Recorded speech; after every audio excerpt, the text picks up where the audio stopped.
Welcome back to the Gary Sutton Show on WSBA. I want to announce that Matthew Chetatis is the winner of our grand prize, the Orioles package. He gets the front row on the special lineup today for Zach Britton, who's giving autographs for the Orioles at the mall, and he needs to be there at 11:45. So, Zach, if you're listening out there, Barry's not been able to reach our promo guy. So, Zach, we want you out there at 11:45 today to be at the front of the line, okay? And we're looking forward to having Zach be there, and also the chance to go on the field this afternoon for batting practice before the Orioles games, and also 2 premium tickets for tonight's game. So, Zach, and make that check, rather, Chet Zakatis, I'm going to say this again, Matthew Chetatis, you are the winner of the Orioles grand prize package. Very special guest this morning. We look back on the week, and we're seeing a rush to the borders right now of kids under the age of 17. What is going on?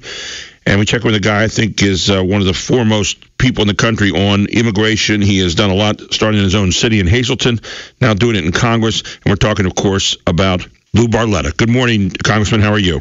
Good morning, Gary. Nice to talk to you. I was ready to say mayor. I'm so used to saying that. As you well know, I see you in person. It's a slip. Demoted to Congress. Yeah, demoted to Congress. Why? How come you guys aren't fixing all these problems down there right now? I mean, isn't that what we do? We turn everything over to government? Well, this has become a nation of lawlessness right now, and this was something that we predicted long ago. It doesn't take a Rhodes Scholar to understand that when you tell the world that you can come here illegally and stay, we won't deport you. Our borders are open. We're rolling out the welcome mat. We have a Congress that agrees that to either get themselves reelected or to make the United States Chamber of Commerce happy. Talks about amnesty every other day. That we now have 50,000 children who have been dumped at the border. Now it's become a humanitarian crisis. Why isn't anybody in Washington taking responsibility for what's happening, Gary? This is shameful. These children, some of them 4 and 5 years old, are now left there. They're now prime targets for human traffickers, whether it be for sex trafficking or for gang members. And where's our president? And where are the members of Congress who have been, talking about amnesty and now taking responsibility for what's happening? I think they're, trying to hide away and figure out that it's not really coming. I saw Jay Johnson come out and say, head of, I'm trying to think what department he is the head of right now, but Jay Johnson came out and said, well, they're not coming here because of President Obama, and yet 2 years ago, the president passed one of his executive orders. He didn't need you guys, for the Dreamers, these kids in the country who were here before 2007. And what we're reading now in many of the Central American newspapers is, you come here, they're not going to send you back. Well, they are going to deport some of the kids back, but, even for the ones that have relatives they're coming to here in the country, which, again, is against the law, but they're doing it that way, they do have 15% of these people at least that are here, and they're going to either have to deport them or they're going to have to do something with them. But the fact that the president passed this executive order, again, we're kind of circling back around, and we're seeing how it's being seen in the country sending kids this way. And I wonder, by the way, how kids from Ecuador and other places are making it across all the borders they have to make it across before they get here. A lot of money has to be changing hands. Does anybody really believe this is a coincidence? That the president issues an executive order using prosecutorial discretion to sidestep the law. That back in 2000, I guess it was 9, there were approximately 3,000 children who have been dropped off. Now we're up to 50,000 just this year alone. It's no coincidence. The president has rolled the welcome mat out, said that we're not going to deport anyone that's here. And, Gary, unfortunately, we're going to have a discussion again one day, and it's not one I'm looking forward to. Our national security is at risk, and people are sticking their head in the sand, not wanting to talk about it. The fact that we are allowing people into the country without doing background checks on them, without knowing who they are, where they're from, what they're here for. We're not doing medical screening. We're putting Americans' health at risk. That's why we have immigration laws, to make sure bad people don't get here, to make sure people don't come here with any kind of diseases that can infect Americans and our own children in schools. we're willing to put all of that aside so that we can win an election, or so that we can get lobbyists to support us in Washington. What good reason is this country ignoring its immigration laws to the benefit of the American people? This is not benefiting the American people, and it's not benefiting immigrants who waited to come here legally. Congressman, I wonder, Congressman Cantor goes down this week. It's the biggest shockwave all week, and he's leaving, obviously, his position as House Majority Leader, and I'll ask you about that in a few moments. But a lot of people that live in his particular district in the 7th are very staunch people in terms of kind of living by the rules. It's a very rural district, and people are saying, we never saw this coming this week, but we also never saw the explosion of these kids coming to the country in the last 2 weeks. They've been coming here for a number of years, but not this kind of explosion, rushing to the border, turning themselves over to border guards, and one has to think that this might have played a very, very big role in taking him down, because there was a guy running against him who said, listen, we got rules, we got laws, we got Constitution. We ought not be doing things this way, kind of what you've been saying for a long time. And so an 11-point beating down to the majority leader, and of course a lot of Democrats kind of worried about that, because here was a guy supposedly was the voice of reason, and yet was he the voice of reason or the voice of capitulation? Well, there's no question about it. Immigration played a big role in that election. It wasn't the only factor, no. But it played a big role. I mean, just think about this, Gary. The president has been sidestepping immigration laws, his own form of amnesty, whether it be with children or others who are captured in the United States and not sent home. There's no will to secure the borders, and the president, whether it be Secretary Napolitano or Secretary Jay Johnson now, really refusing to enforce our immigration laws, going after states that are. But now we have a Republican Congress as well. Think of that. Just this year, we came out with the Republican version of immigration principles, which I had nothing to do with, and I objected to many of the points, but wasn't at the table when they came up with these principles. And that's not what the American people feel. That, listen, we do help people around the world, and that's why we have an immigration process to allow people to come to the greatest country on the planet. And the American people aren't willing to say, you don't have to do that. We're letting people come in and compete for our jobs. And the American people right now, and I think Virginia is a good example, are saying, enough. What about us? When are politicians in Washington going to start caring about us and how difficult it is for Americans as well? We want to help other people, and we have a process to do that, but I'm not willing to let 11 million people come in and take your job because they're not willing to come here the right way. And I think a lot of people are looking at what happened with Eric Cantor this week and are saying the other part is, don't forget about us, because when you start to worry more about becoming maybe the next speaker or getting involved with the Washingtonese and, hanging out with all the other stuff and not being back here in your district enough, guess what?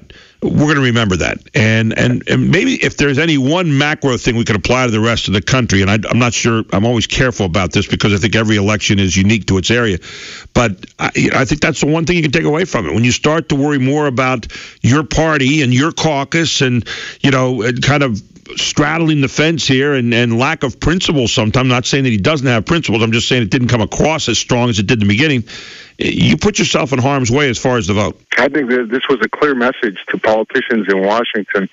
Don't forget who sent you there. Don't forget why you're there. And if you're not, and if you do forget, we're going to send somebody else there. The American people are now, Democrats and Republicans, they don't want to hear the party talk anymore. They don't want to hear the talking points any longer. They want to know that we're there fighting for them, that we understand what they're going through. We understand that their future is not as good as it was.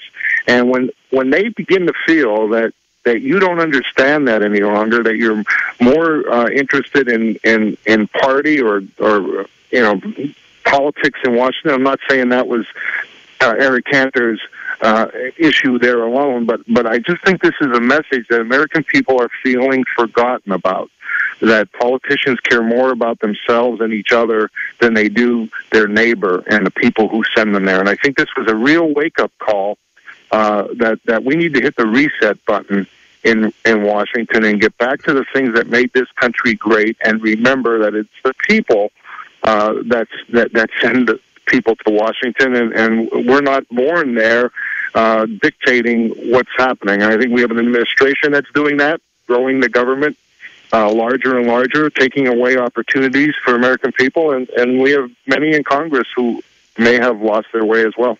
And you know what happens is if you start, having the connection with your district, people are left with perception, and perception is the same as truth many times, and that's unfortunate. But again, familiarity with being back in your district or making sure you're touching base with your district on a regular basis lets people know where you really stand and lets them know that you're still one of them, not one of them up in Washington. Well, that was one of the things we asked the class of 2010, because we came in with a record number of 89 members that were elected, and that was one of the things we asked the Speaker and Leader Cantor, if we can spend more time back home, that what we heard on the campaign trail all across the country is that Washington doesn't listen any longer, and we think the best thing to do is to be home. I was a mayor, I talk about it a lot, Gary, but it's one of the greatest experiences that I had. I was mayor for 11 years. You learn to make sure you're listening to people in the grocery store and at the gas station, or whether you're going out to dinner, wherever it is. If people want to yell at you, that's fine, but you better listen, because they've got a message to tell them. When you're not there to hear it, you start to listen to consultants in Washington, and that's the land of Oz. Washington is intoxicating to some who see it as a different way of life, but that's not the way it is in most neighborhoods back home. And I think, and again, I'm not saying that this was the case with Eric Cantor. Right. I'm just saying overall, Gary, I think we need to make sure that we're home listening to our neighbors as to what how they feel, and make sure they know that we care. With regard to immigration, Congressman Barletta, are we too far down the pike on this? I have to ask people this all the time. Is the Pandora's box closed if we try to go back and put the evils back inside it? No, I think this election in Virginia, again, should open a lot of eyes, something that I've been saying, for a long time. Even to Eric Cantor, I was part of a leader circle that would meet with him, and nobody, has to guess how I feel about illegal immigration. But this was one of the issues as we begin to pick our new leader, as we begin to pick our new whip, and these leadership positions of the Republican Party. I have asked them, where do they stand on this issue? Because that's going to be very important to me, where they stand on this, because I think the American people are feel very strongly about the fact that, they're not okay with just allowing millions of people to come in here, depressing wages, taking jobs, and then, we're going to give them programs, and we're seeing what's happening now down at the border. We've got to get back to enforcing our laws, securing our borders, and make sure we're taking care of the American people first. What would you do at this point if you had the ear of the president, you had the ear of the Congress, if Democrats were listening as well as Republicans, and if Republicans were listening as well as some Democrats? What would you do? What would you do right now? Well, when it comes to immigration, it's very simple. I said it all the time. You don't replace your carpet at home if you still have a hole in the roof. Let's fix the roof. We're the greatest country on earth. Are we saying that we do not know how to secure our borders? And that's airports and seaports, and make sure that when people come with a visa, they leave when they're supposed to leave. That's how terrorists get into our country. So I would focus, Democrats and Republicans, on making sure we're securing our borders, national security first, and then begin enforcing the laws. And when you begin to enforce the laws, Gary, we're going to say, listen, we have the most generous immigration policy in the world. We've got a million people a year come in through the legal immigration process. Let's get back to that again. Let's encourage people. Listen, we didn't close our doors. We just are going to ask you to come through the front door so that we protect the American people, and we give immigrants an opportunity to find a job, not tell them, come, this is a country of opportunity, and then because other businesses want cheap labor, allow millions to come in and take those jobs. It's not that hard and that difficult. Let's enforce the laws and encourage legal immigration. But I think we have become a country, and I'm going to be the devil's advocate for a second, that has decided that we'll enforce some laws when they're convenient. We'll enforce some laws when they don't cost us an election. We'll enforce some laws out there. And when you enforce just some laws, then you become selective. And for me, the president's supposed to be executing the laws of this country, and we're not really seeing that all right now. And I think as long as that attitude exists here, and the other attitude is people saying, well, immigration and illegal immigration are the same thing. And when politics touches the edge of everything, we're in trouble. I mean, we really are in trouble. Well, we have a president that's taken this to a new level, and it's put us in a real position where he's just absolutely ignoring the Constitution, ignoring the laws, ignoring the checks and balances. The problem is, what do you do for those that say impeach him for breaking the laws or bypassing the laws? Could that pass in the House? It probably could. Is the majority of American people in favor of impeaching the president? I'm not sure. I don't think so, but the point is you're left in kind of purgatory here, political purgatory. And what do you do? But I think Republicans have to be heard. I think they have to be heard, not saying talking points, but standing up like you do and talking plain talk with people. I think that's really what needs to be said, and it needs to be said in a chorus daily so people start hearing that as well. And I think what happened in Virginia is what you're going to see happen around the country when they're going to look at their specific member of Congress and their own state, their own United States senator, and if they don't feel that you're standing up for them, they're going to throw you out, and they're going to send somebody else there. This wasn't about money. I mean, this David Brat was. I mean, it was a historical election.